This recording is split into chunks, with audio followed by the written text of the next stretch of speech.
Understanding your mind's full potential transforms everything about how you approach learning, work, and daily challenges. And the remarkable truth is that most people go through life never discovering the incredible power sitting dormant within their own thinking processes, waiting to be awakened and directed toward meaningful achievement. Your brain isn't just a passive receiver of information, floating through experiences without purpose or direction. Instead, it's an extraordinary instrument capable of systematic improvement, deliberate focus, and transformative growth when you learn the fundamental principles that govern effective thinking. The knowledge you're about to discover comes from careful study of how successful minds operate. And these insights have helped countless individuals break through mental barriers that once seemed insurmountable. Every person carries within themselves untapped mental resources that could revolutionize their effectiveness, productivity, and satisfaction with life. The difference between struggling through tasks and accomplishing them with ease often comes down to understanding how attention works, how memory forms connections, and how concentration can be deliberately cultivated rather than left to chance. When you grasp these principles, you suddenly gain control over mental processes that previously felt random or unreliable. This isn't about complicated theories or abstract philosophy. These are practical techniques grounded in observation of how our minds actually function, and they work regardless of your educational background, current circumstances, or past difficulties with focus and retention. Think about the student who stares at textbook pages for hours, yet retains almost nothing, compared to another student who studies half the time but absorbs material deeply and permanently. The difference isn't intelligence or natural talent. The difference lies in method, in understanding the specific conditions under which minds effectively process and store information. Similarly, consider the worker who feels constantly overwhelmed by tasks, scattered attention making every responsibility feel urgent and chaotic, while a colleague handles even greater workloads with calm efficiency and clear priorities. Again, the distinction comes from knowing how to direct mental energy rather than letting it dissipate across countless distractions. These aren't mysteries or gifts distributed randomly. They're learnable skills based on recognizing how concentration, interest, and systematic organization interact to produce either mental clarity or confusion. Your mind operates according to certain principles, whether you're aware of them or not. Understanding these principles means working with your natural mental machinery rather than fighting against it. When you try to memorize material through pure repetition, without engaging genuine interest or making meaningful connections, you're working against how memory naturally functions. When you attempt to concentrate on boring material through sheer willpower alone, you're ignoring the fundamental role that interest plays in sustained attention. When you jump between tasks constantly, responding to every distraction, you're preventing your mind from entering the deep focus states where real thinking happens.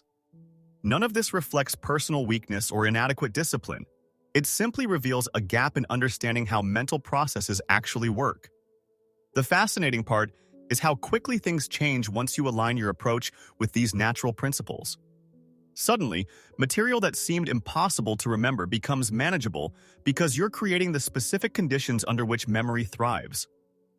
Tasks that felt overwhelming become achievable because you're organizing them in ways that match how attention naturally flows. Learning that seemed tedious transforms into something engaging because you've discovered how to activate genuine curiosity rather than relying on forced effort.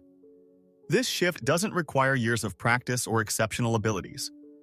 It happens as soon as you start applying methods designed around how minds actually function rather than how we imagine they should function. Consider what happens when someone reads with purpose versus reading passively. The purposeful reader comes to material with questions, looking for specific information, making predictions about what might appear next, connecting new ideas to existing knowledge. This reader naturally stays alert, engaged, absorbing content effectively. The passive reader moves eyes across words without this active engagement, mind-wandering, reaching page bottoms without remembering what was read. Same text, radically different results. The difference isn't reading ability, it's approach, method. Understanding that effective reading requires active mental participation rather than passive reception. This principle extends across all mental work. Your mind thrives on active engagement and withers under passive reception. Memory provides another perfect example. Most people approach memorization as though the mind were a container where you dump facts, hoping some percentage stays inside. They repeat information mechanically, frustrated when it fails to stick. But memory doesn't work like a container receiving objects. Memory works through associations, connections, patterns, meaning. When you memorize effectively, you're not stuffing facts into mental storage. You're weaving new information into existing knowledge networks, creating multiple pathways for retrieval, organizing material into meaningful structures that reflect how your mind naturally categorizes and relates concepts.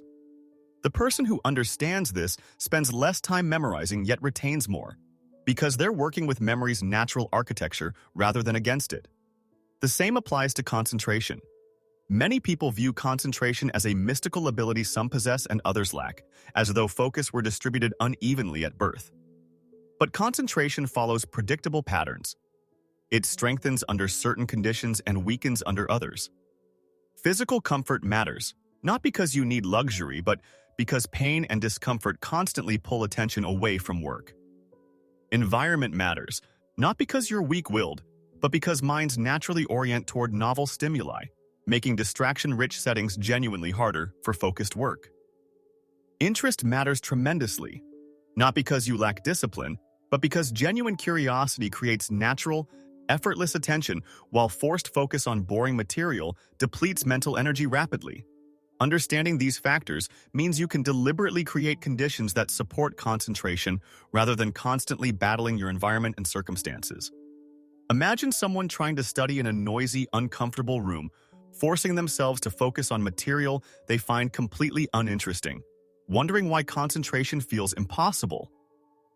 They're fighting their mind's natural responses at multiple levels simultaneously. Now imagine someone who prepares their environment, eliminates obvious distractions, finds genuine questions within the material that spark curiosity, and takes regular breaks to prevent mental fatigue. Same mind, radically different experience. The second person isn't more disciplined or talented. They simply understand the conditions under which concentration naturally occurs.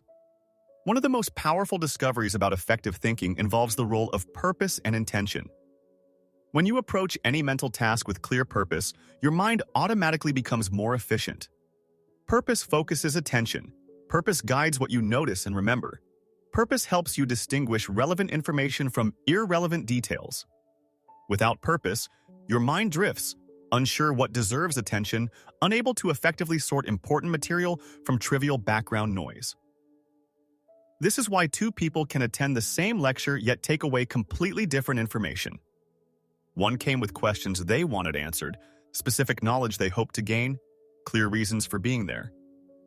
The other simply showed up, passively receiving whatever was said. The difference in what they learned and remembered isn't about intelligence or even paying attention. It's about having clear purpose that organized their mental processing. The practical application here transforms how you approach every learning situation. Before reading a chapter, you pause and identify what you want to know. What questions you hope the material will answer.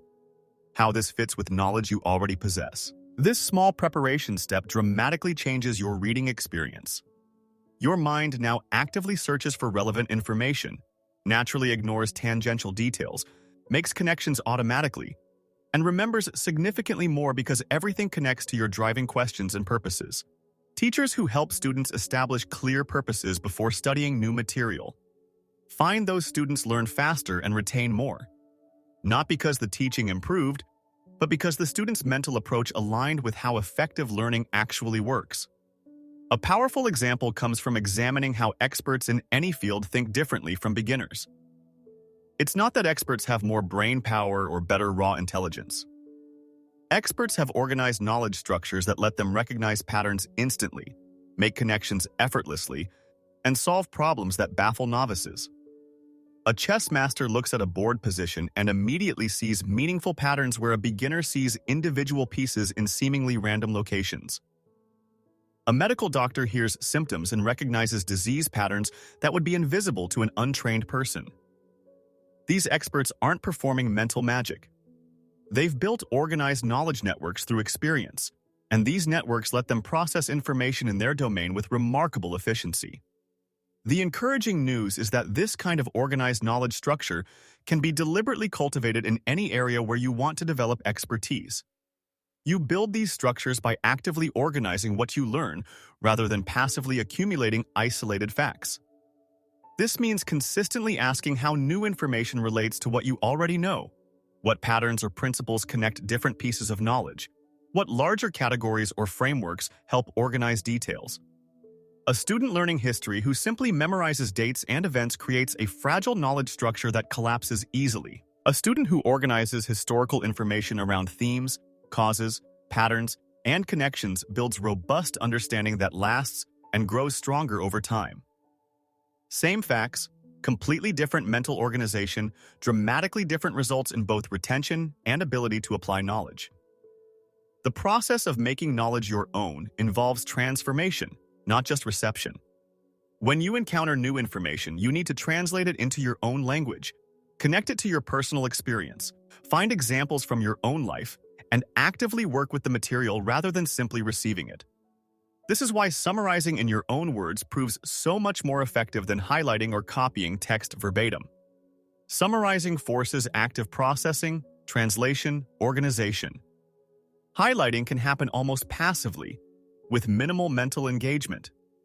The student who can explain a concept in their own words has genuinely learned it. The student who can only repeat textbook language may have memorized temporarily, but hasn't truly understood or integrated the knowledge. Interest deserves special attention because it's the mental equivalent of fuel for your intellectual engine. Forced, reluctant effort drains energy rapidly and produces mediocre results. Genuine interest energizes mental work and produces excellent results almost effortlessly. The challenge is that interest isn't always spontaneous. Sometimes you need to deliberately cultivate interest in material that initially seems boring but matters for your goals. This cultivation isn't fake enthusiasm or positive thinking tricks. It's about finding genuine questions within any subject, discovering connections to things you naturally care about, and recognizing how even seemingly dry material relates to interesting, larger questions or practical applications. A student might find a textbook chapter on economic principles completely boring when approached as abstract theory to memorize. But if that same student starts asking how these principles explain real situations they've observed, or how understanding economics could help them make better personal financial decisions, or what these theories reveal about human behavior and social organization, suddenly the material connects to genuine curiosity.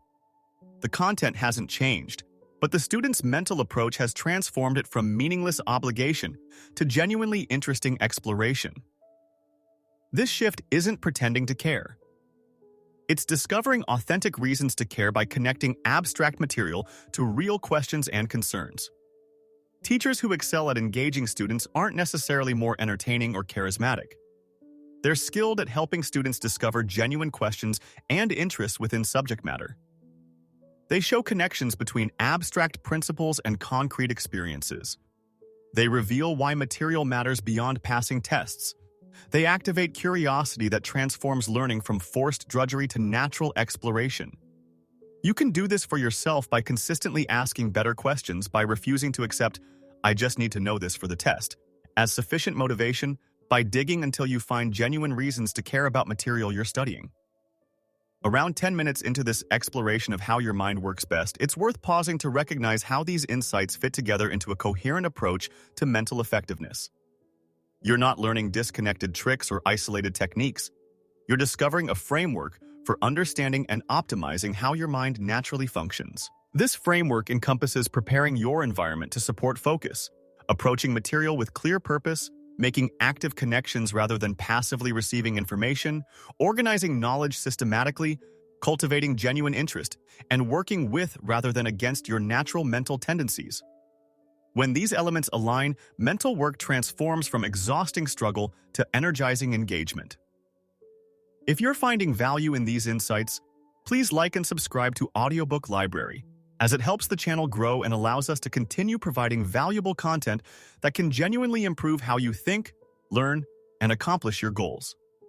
The relationship between physical condition and mental effectiveness deserves serious attention, though it's often overlooked. Your brain doesn't operate independently of your body.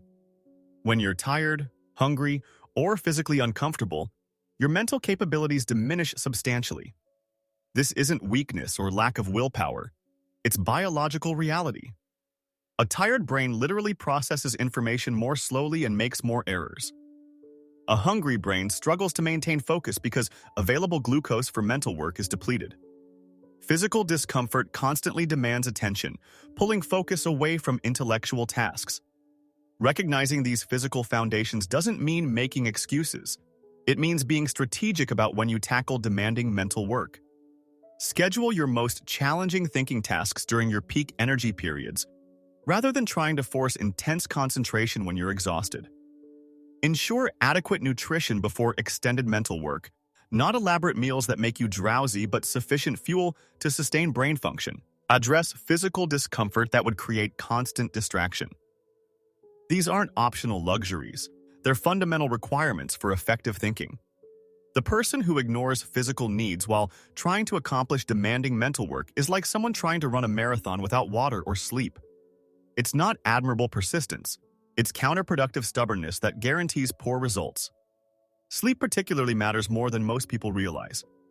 During sleep, your brain consolidates memories, strengthens neural connections, and clears metabolic waste products. Chronic sleep deprivation doesn't just make you tired. It actively impairs learning, memory formation, decision-making, and emotional regulation. Yet many people treat sleep as optional or something to minimize, proud of functioning on minimal rest as though it were an achievement. The research is unambiguous. Sleep-deprived brains perform significantly worse across virtually every metric. The person who sleeps adequately learns faster, remembers more, thinks more clearly, and maintains better emotional balance. This isn't controversial or disputed. It's established fact that many people ignore to their detriment. The practical application is straightforward, though not always easy given modern life's demands. Prioritize sleep as non-negotiable time investment in your mental effectiveness. Recognize that staying up late to study or work longer hours often backfires, because the additional tired hours produce less quality work than adequate rest would enable. Understand that pulling all-nighters before exams is particularly counterproductive since sleep is precisely when memory consolidation happens. The student who studies moderately then sleeps well typically outperforms the student who studies exhaustively while sleep-deprived because the well-rested brain actually retains what was studied. Mental freshness also depends on variety and breaks. Your mind isn't designed for marathon focus on a single task for hours without interruption. Attention naturally fluctuates, and forcing unbroken concentration leads to diminishing returns and mental exhaustion. Taking regular breaks, switching between different types of tasks, and allowing for recovery periods isn't being lazy or inefficient. It's working sustainably with your mind's natural rhythms rather than against them. The person who alternates focused work sessions with short breaks often accomplishes more total work at higher quality than someone who forces continuous effort until complete exhaustion. This connects to the broader principle of working smarter rather than just working harder. More hours doesn't automatically mean more productivity. More effort doesn't guarantee better results. What matters is the quality of your mental approach, the alignment between your methods and how minds actually function. Someone who works 4 focused, well-organized hours using effective techniques can accomplish more than someone who puts in 8 scattered, poorly organized hours using inefficient methods. This isn't about taking shortcuts or avoiding effort. It's about recognizing that intelligent effort directed by understanding produces better results than blind effort applied without method. The organization of your thinking time matters tremendously. Random, scattered work where you jump between tasks constantly prevents your mind from achieving the depth of focus necessary for complex thinking. Each time you switch tasks, there's a mental cost. Your attention doesn't instantly transfer. Part of your mind remains engaged with the previous task while trying to orient toward the new one. This divided attention state means you're never fully focused on either task, producing mediocre work on both. The constant task switching that characterizes much modern work isn't a sign of multitasking skill. It's a recipe for mental exhaustion and poor quality output. Effective mental work requires blocks of uninterrupted time dedicated to single tasks or closely related sets of tasks. During these blocks, you eliminate distractions, commit fully to the work at hand, and allow your mind to achieve deep focus where real thinking happens. This means turning off notifications, closing unnecessary browser tabs, finding quiet space, and protecting your attention from interruptions. These aren't optional niceties for people with ideal circumstances. They're essential conditions for thinking effectively, and you need to create them deliberately because modern environments actively work against sustained focus. The quality of your questions determines the quality of your thinking. Passive minds accept information as presented, asking only, "What do I need to memorize?" Active minds constantly generate questions. Why is this true? How does this connect to other knowledge? What would happen if circumstances changed? What assumptions underlie this claim? Can I think of counterexamples? What are the practical implications? This questioning approach keeps your mind engaged, helps you understand material more deeply, reveals gaps in arguments or explanations, and transforms you from a passive receiver to an active thinker. Students who habitually question what they read and hear typically learn far more than students who simply try to memorize without questioning. The questioning students are mentally active, making judgments, evaluating claims, connecting ideas, which naturally leads to deeper processing and better retention. The memorizing students often struggle because they're working against their mind's natural preference for meaning and connection, trying to force retention of material they haven't truly engaged with intellectually. Teachers recognize this difference immediately. Students who ask thoughtful questions are clearly thinking, while students who only ask, "Will this be on the test?" reveal they're approaching learning as a passive exercise in credential acquisition rather than genuine intellectual growth. Critical thinking isn't a separate skill from learning. It's what effective learning looks like when done properly. You can't deeply understand something without evaluating it, questioning it, testing it against experience and other knowledge. Passive reception isn't real learning. It's temporary storage that fades quickly. Real learning involves transformation of your understanding, integration of new knowledge into existing frameworks, and development of ability to think with new concepts rather than just about them. This kind of learning requires active mental engagement that goes far beyond memorization. The stories of individuals who have transformed their mental effectiveness illustrate these principles powerfully. Consider someone who struggled through school, barely passing classes, feeling stupid and incapable, convinced they simply lacked intelligence. Years later, they discover they were using terrible learning methods, trying to memorize through repetition without understanding, never organizing information meaningfully, attempting to focus in environments full of distractions, and pushing through exhaustion rather than working when mentally fresh. When they finally learn proper methods, aligned with how minds actually work, everything changes. Suddenly, material makes sense, retention improves dramatically, and learning becomes energizing rather than exhausting. Their intelligence didn't increase. Their methods finally matched how minds function, releasing capabilities that were always present but trapped by ineffective approaches. Another person might excel academically using strong study methods, but struggle in professional settings where self-direction is required. School provided structure, deadlines, clear assignments, external motivation. Work requires self-generated purpose, self-imposed organization, self-sustained motivation. This person needs to develop new mental skills around defining objectives, breaking large projects into manageable tasks, maintaining focus without external pressure, and finding genuine interest in work that isn't always immediately engaging. These aren't innate talents some possess and others lack. They're learnable skills that dramatically improve with practice and understanding. Or consider someone whose mental clarity and productivity decline over time without understanding why.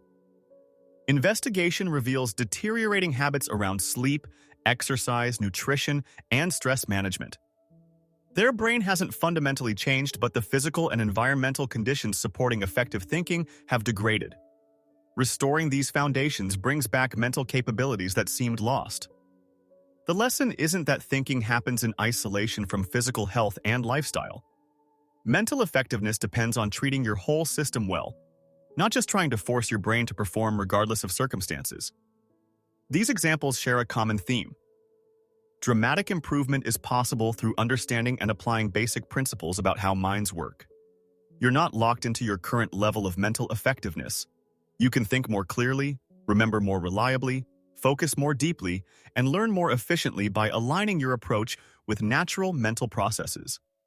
This improvement doesn't require years of training or extraordinary discipline. It comes from understanding fundamentals and consistently applying them. The role of practice and repetition needs clarification because it's often misunderstood. Repetition alone doesn't guarantee learning or skill development. Mindless repetition can actually reinforce errors and bad habits. What matters is intelligent practice where you're actively engaged, paying attention to what works and what doesn't, making adjustments, and consciously working toward improvement. A musician who practices mindlessly, repeating the same mistakes, makes little progress. A musician who practices attentively, noticing errors, experimenting with corrections, and consciously refining technique improves rapidly. Same amount of practice time, completely different results. This principle extends to all skill development, including mental skills. You improve your concentration by practicing concentration attentively, noticing when your mind wanders, experimenting with strategies to maintain focus, and learning what conditions support sustained attention. You improve your memory by practicing memory techniques consciously, paying attention to what helps information stick and what doesn't, and refining your approach based on results. Improvement comes from intelligent, attentive practice, not just from logging hours of mindless repetition. The mindset you bring to challenges significantly affects your mental effectiveness. If you approach difficulties believing your abilities are fixed and struggles mean you lack talent, you'll give up quickly when things get hard. If you approach difficulties believing abilities develop through effort and struggles are natural parts of learning, you'll persist longer and achieve more. This isn't positive thinking rhetoric. It's recognition that your beliefs about learning and ability directly influence how you respond to challenges, which determines whether you develop new capabilities or remain stuck at current levels. People who believe intelligence is fixed see effort as evidence of inadequacy. If you were smart enough, it would be easy, so struggling means you're not capable. This belief leads to avoiding challenges, giving up quickly when things are hard, and feeling threatened by others' success. People who believe intelligence develops through effort see challenges as opportunities for growth. Struggling means you're working at the edge of current capability, which is precisely where development happens. This belief leads to embracing challenges, persisting through difficulties, and feeling inspired by others' success rather than threatened. The evidence overwhelmingly supports the second perspective. Brains are remarkably plastic throughout life, forming new neural connections in response to experience and effort. People can develop new capabilities at any age through proper practice and application.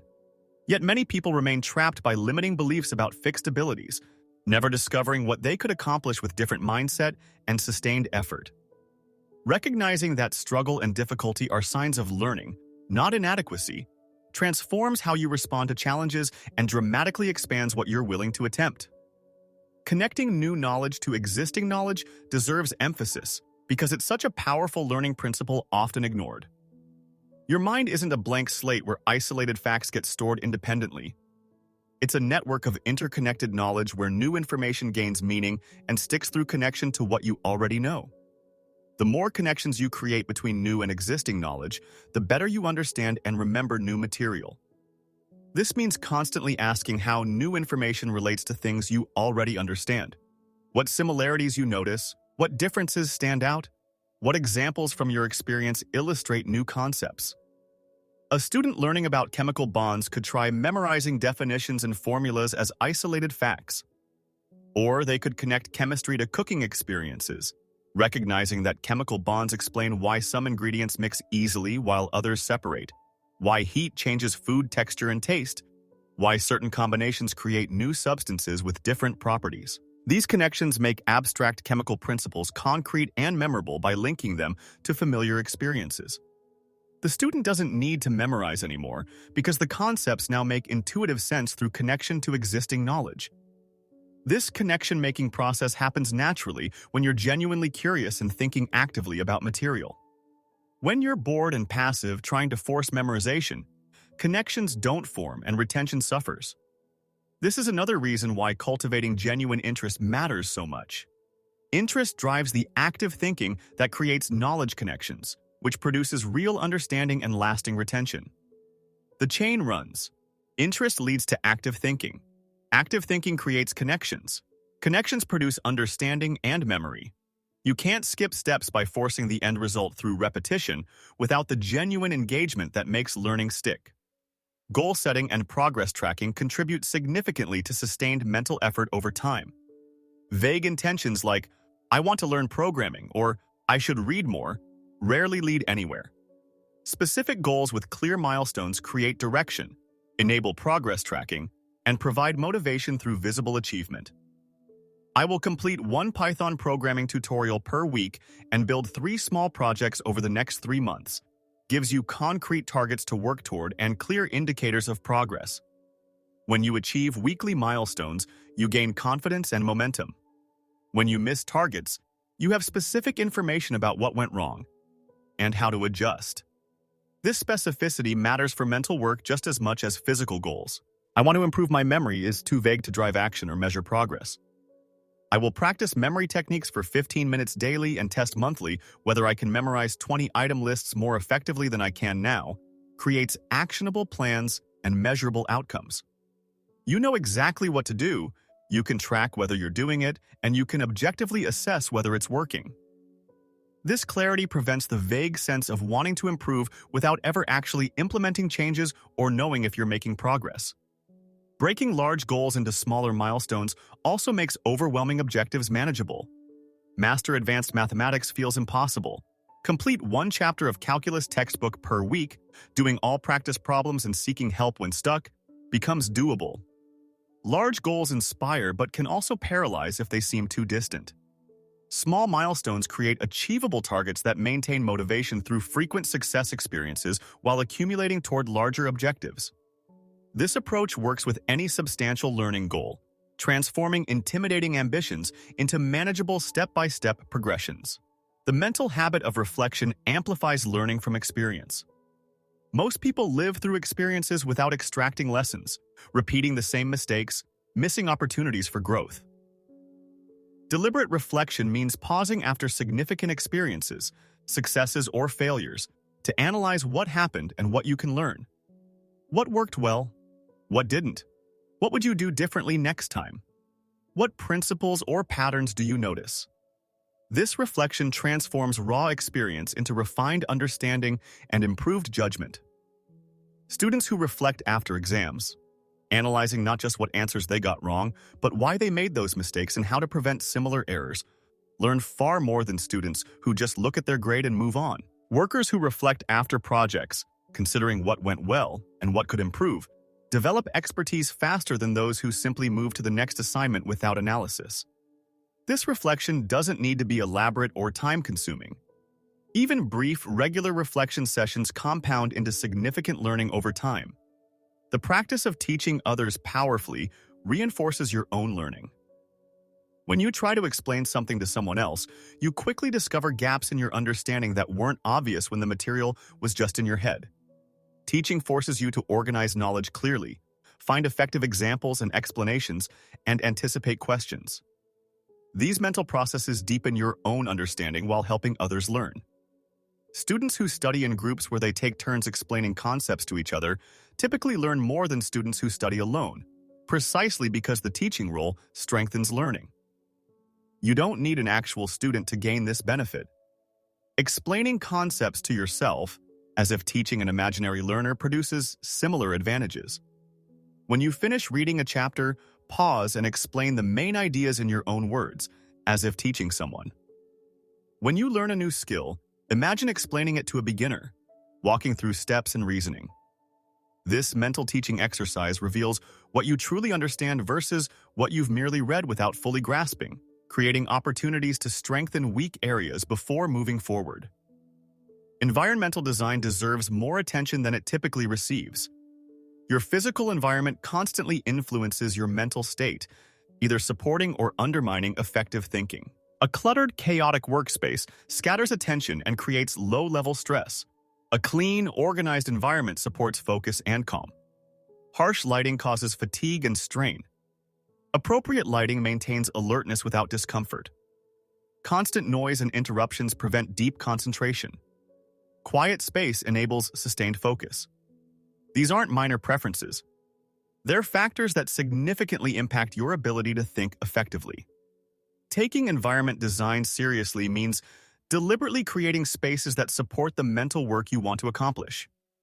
This might involve noise-canceling headphones in open offices, organizing your desk to minimize visual clutter, adjusting lighting to reduce eye strain, or establishing clear boundaries with others about when you need uninterrupted time. Some of these changes require resources or cooperation from others, but many are free or low-cost adjustments that yield substantial benefits. The key is recognizing that your environment isn't neutral. It's either helping or hindering your mental effectiveness, and you have more control over it than you might assume. As we approach the final portions of this exploration, it's valuable to consider how these principles integrate into long-term personal development. Mental effectiveness isn't a destination you reach and then maintain effortlessly. It's an ongoing practice of aligning your habits, environment, and approaches with understanding about how minds work best. Some days you'll execute brilliantly. Other days you'll struggle, get distracted, accomplish less than hoped. What matters isn't perfection but the overall trajectory, whether you're generally moving toward more effective mental habits or drifting towards scattered, inefficient patterns. The compound effects of small improvements prove remarkably powerful over time. Someone who improves their learning efficiency by just 10%, making information stick slightly better, connections slightly clearer, understanding slightly deeper, accumulates enormous advantages over months and years. The difference between someone who retains 60% versus 70% of what they study might seem small in any single session, but over hundreds of study sessions, that gap becomes massive in total knowledge and capability developed. This compounding nature of small improvements means you don't need dramatic transformations to achieve significant long-term results. Consistent small enhancements accumulate into substantial capability differences. The integration of these mental skills with emotional and social dimensions of life matters more than is often acknowledged. Your ability to think clearly isn't separate from your emotional state, stress levels, or quality of relationships. Chronic stress impairs cognitive function, reducing working memory capacity and impairing decision-making. Emotional turmoil consumes mental energy that could otherwise support focused thinking. Poor relationships create interpersonal stress that drains energy and attention. Conversely, emotional stability, manageable stress, and supportive relationships create conditions where mental capabilities can flourish. Effective thinking happens in context of whole life circumstances, not in isolation. This integrated view suggests that improving mental effectiveness sometimes requires addressing factors that might seem unrelated to thinking directly. Managing stress through exercise, meditation, or other practices isn't just about feeling better, it's protecting cognitive capacity.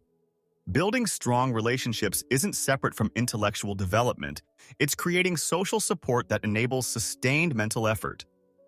Taking care of physical health isn't disconnected from mental performance. It's maintaining the biological foundation on which all thinking depends.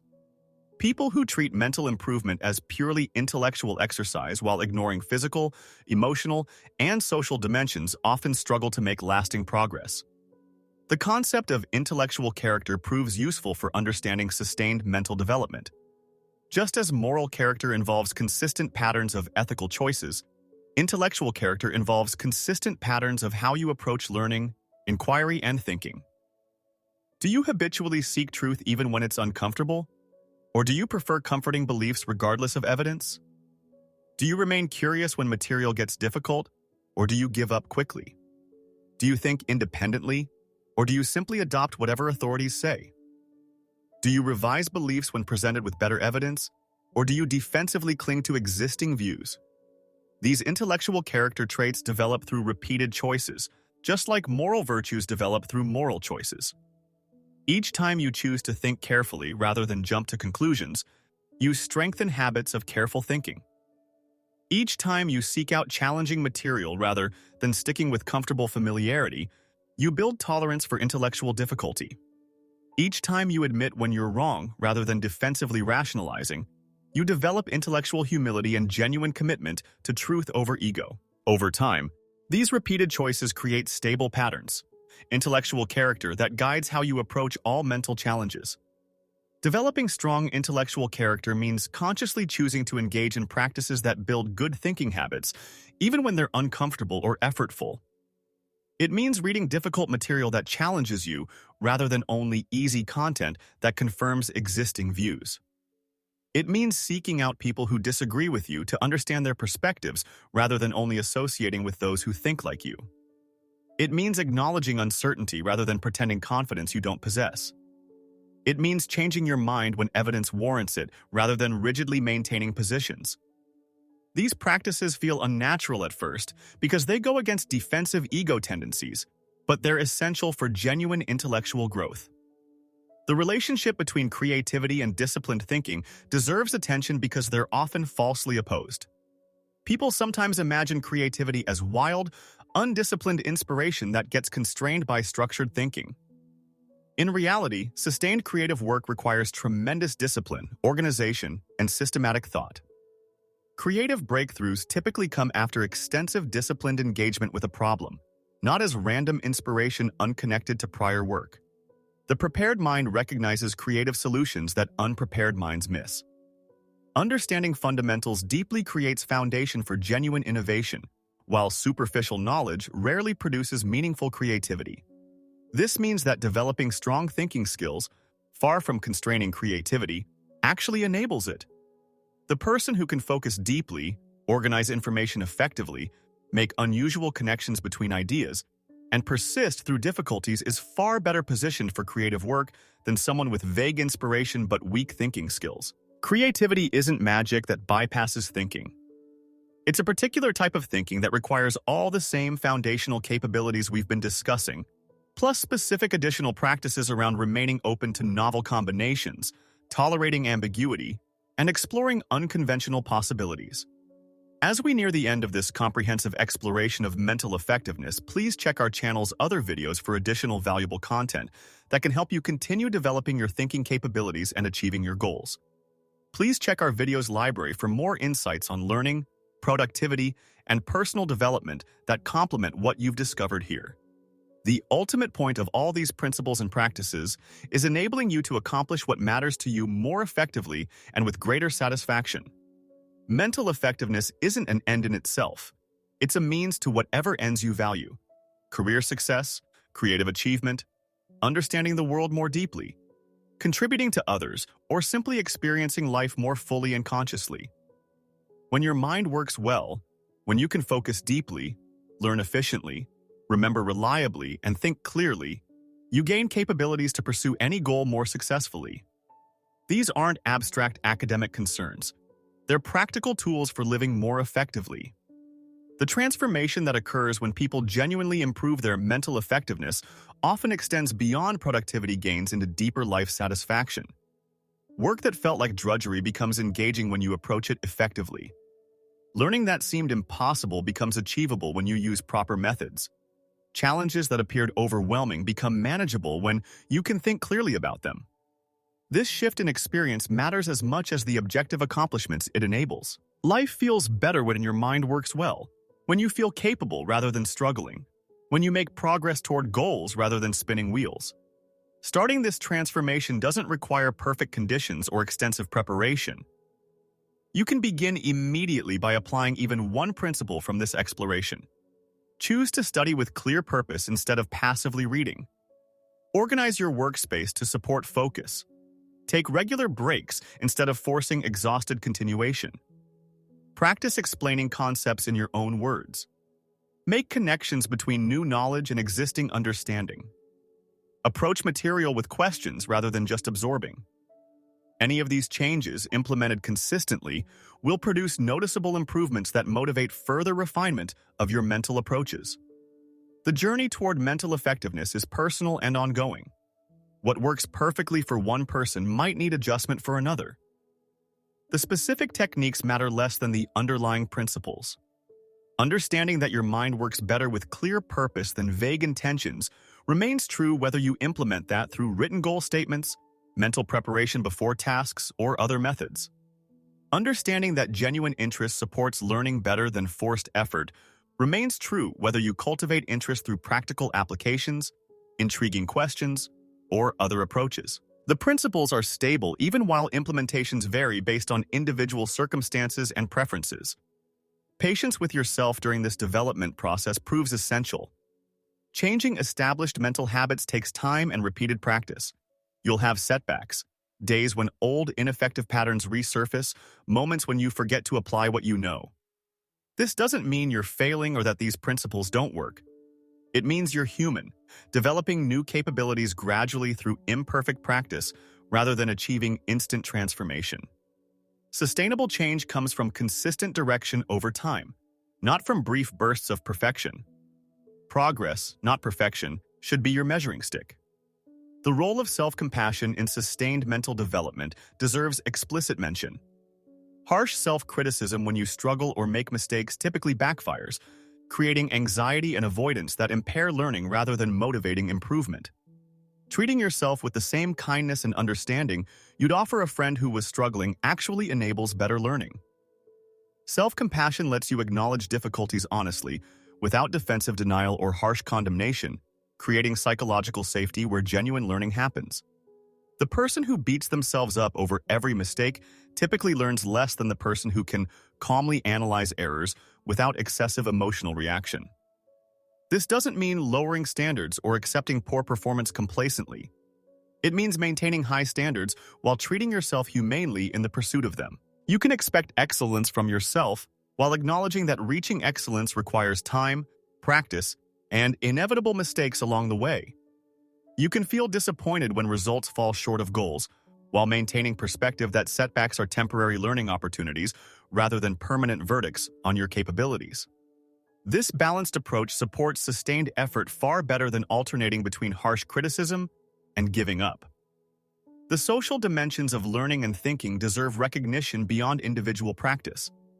Learning happens in communities through conversation, debate, collaboration, and exchange of ideas. The isolated thinker, refusing input from others, limits their own development.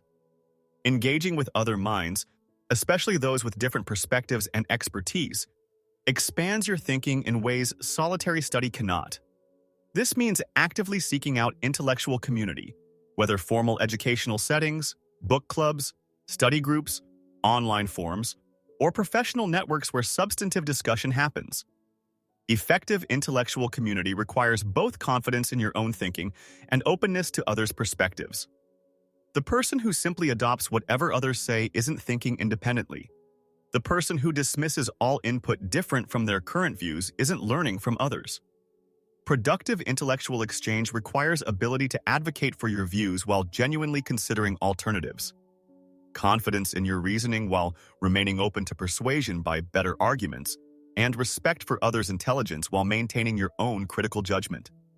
These balanced dispositions enable communities of learning rather than either intellectual isolation or mindless groupthink. The information environment you inhabit shapes your thinking more than is often recognized. Constant consumption of shallow, sensationalized content degrades your ability to engage with complex material requiring sustained attention. Exposure only to perspectives you already agree with prevents intellectual growth through challenge and dialogue. Information overload without adequate time for reflection and integration produces confusion rather than understanding. Being intentional about your information diet, consciously choosing what you read, watch, and listen to, proves as important as being intentional about food choices for physical health. This doesn't mean only consuming educational content or avoiding entertainment. It means being conscious about balance and quality, ensuring adequate exposure to challenging material that develops your thinking, diverse perspectives that expand your understanding, and sufficient downtime for reflection and integration. It means recognizing that your mind is shaped by what you feed it, and low-quality input produces low-quality thinking regardless of your natural capabilities. Curating your information environment is an act of self-respect and long-term investment in your mental development. Technology's role in modern thinking presents both opportunities and challenges. Digital tools provide unprecedented access to information and enable new forms of collaboration and learning. They also create constant distraction, fragment attention, and can substitute shallow browsing for deep engagement. Using technology effectively for learning and thinking requires conscious discipline, establishing boundaries around when and how you use devices, preventing tools meant to serve your goals from hijacking your attention for their designer's goals. This isn't about rejecting technology, but about using it intentionally rather than being used by it. The habits you establish around technology use directly impact your mental effectiveness. Checking notifications constantly trains your brain for distraction and makes sustained focus increasingly difficult. Allowing social media and news feeds to determine your attention throughout the day surrenders control over your mental life to algorithmic curation. Consuming information streams without taking time to think, process, and integrate leaves you feeling overwhelmed without actually learning.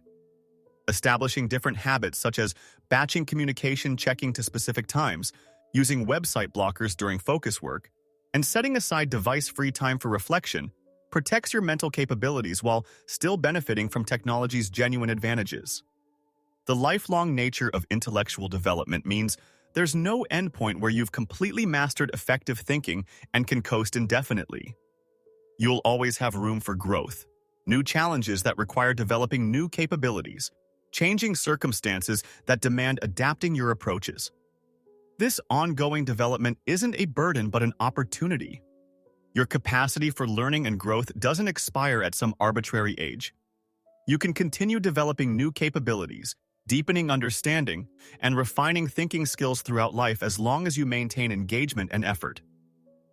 Many people dramatically underestimate their capacity for continued learning and growth in adulthood, assuming that development primarily happens during formal education years. Research consistently shows that adult brains remain remarkably capable of change and learning when given appropriate challenge and practice. The adult learner often has advantages over youth, including better metacognitive awareness, more life experience to connect new knowledge to, clearer sense of purpose and motivation, and greater emotional regulation supporting sustained effort. What adults sometimes lack isn't capacity, but confidence and willingness to engage with difficulty and temporary incompetence that learning requires. Maintaining intellectual vitality across the lifespan requires consistent engagement with challenging material, willingness to remain a beginner in new domains, social connections that provide stimulation and exchange of ideas, and physical practices that support brain health.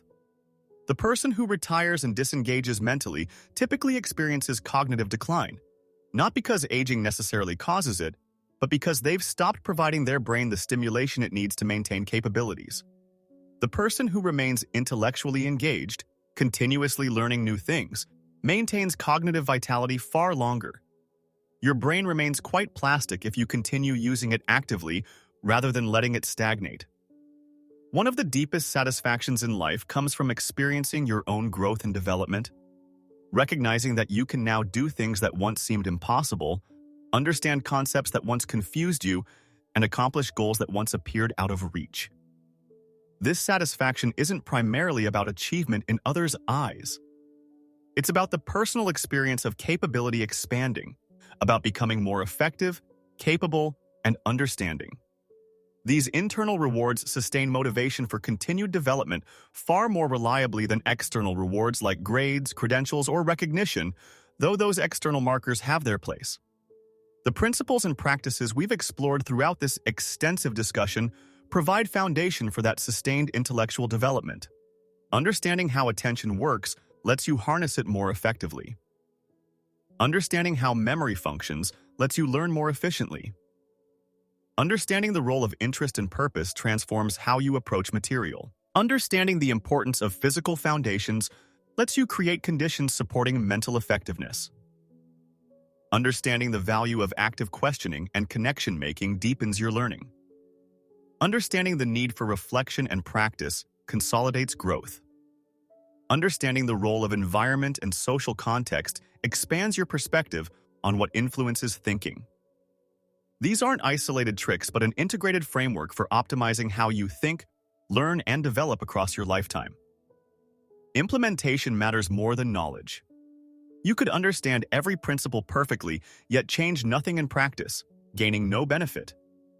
The value comes from actually applying these insights, experimenting with different approaches, discovering what works for you personally, and building new habits that align with how minds actually function. This requires initial effort and sustained practice, but the payoff in terms of increased capability and satisfaction justifies the investment many times over. The person who acts on even partial understanding achieves more than the person who fully comprehends but never implements. Starting small often proves more sustainable than attempting dramatic, immediate transformation. Choose one or two practices to implement, rather than trying to change everything simultaneously. Master those before adding more. This gradual approach builds confidence through early successes and prevents the overwhelm that comes from trying to change too much too fast. Remember that lasting change comes from making new approaches habitual rather than relying on constant, conscious effort. Habits form through repetition over time, which means patience and persistence matter more than intensity. The invitation here is to recognize your own capability for improvement and development. Whatever your current level of mental effectiveness, you can enhance it through understanding and application of these principles. Whatever your age, background, or circumstances, you can think more clearly, learn more efficiently, and accomplish more effectively by aligning your approaches with how minds actually work. This isn't empty motivation or wishful thinking. It's recognition based on evidence and experience that human minds are remarkably capable and improvable through intelligent effort. Your mind is your most valuable resource for navigating life, achieving goals, and experiencing satisfaction. Treating it well, understanding how it works, and developing its capabilities represents one of the most worthwhile investments you can make. The time and effort devoted to improving mental effectiveness pays dividends across every domain of life, from career to relationships to personal projects to simple daily experiences. When your mind works well, everything works better. Thank you for engaging with this exploration of mental effectiveness and how to use your mind optimally. Please check our channel's other videos for more valuable content on learning, thinking, productivity, and personal development that can further support your journey toward greater capability and satisfaction. The knowledge is available, the principles are clear, and the potential for improvement is substantial. What remains is the choice to act on what you now understand, to experiment with these approaches, and to discover how much more effectively your mind can work when given proper understanding and support. That choice and that journey belong to you, and the possibilities they open are limited only by your willingness to engage with them consistently over time.